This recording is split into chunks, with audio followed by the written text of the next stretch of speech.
Pour l'exercice 34, on nous dit soit f la fonction définie sur R et h un nombre réel non nul. On sait que f de moins 7 plus h moins f de moins 7 sur h est égal à 5 tiers facteur de 4h plus 9. Peut-on dire que la fonction f est dérivable en moins 7?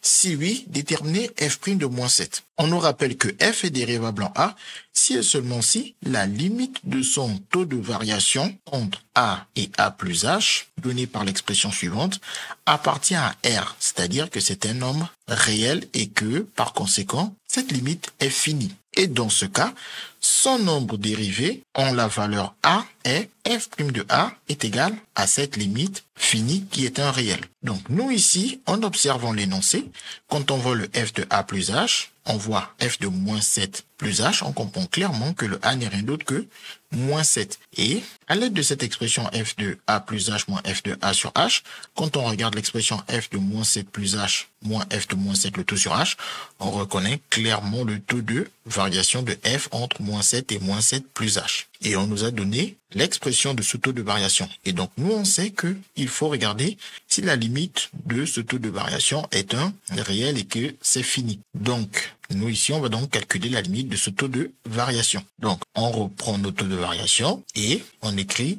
limite lorsque h tend vers 0. Et une fois qu'on est là, à la place de notre taux de variation, ce qu'on doit mettre, c'est son expression donnée dans l'énoncé, à savoir 5 tiers facteur de 4h plus 9. Et ensuite, pour calculer cette limite, on nous dit qu'il faut calculer la limite de cette expression lorsque h tend vers 0.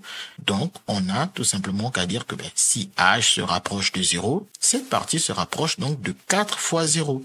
Et donc, ça se calcule tout simplement en remplaçant le h par 0. C'est-à-dire que je prends mon expression et le h, comme il se rapproche de 0, donc je peux faire le calcul tout simplement en remplaçant h par 0. Et je fais bien attention à ne surtout pas oublier la multiplication, car ici c'est bien 4 fois h que nous avons qui n'est juste pas écrit. Et ensuite je fais le calcul, 4 fois 0, 0 plus 9, la parenthèse nous donne alors 9, ce qui nous donne alors 5 tiers fois 9. Comme on a une division et une multiplication, on peut commencer par diviser et dire que 9 divisé par 3, cela donne 3, et ensuite on multiplie par 5, ce qui nous donne 15. Et on a bien que 15 est un réel. C'est une valeur qui est bien finie. Ce résultat fini de 15 prouve que la fonction f est donc dérivable en moins 7. Et ensuite, cette même valeur de 15 nous permet de dire que son nombre dérivé en moins 7 n'est rien d'autre que f' de moins 7 qui est égal à 15. C'est que fd ce qu'il fallait découvrir.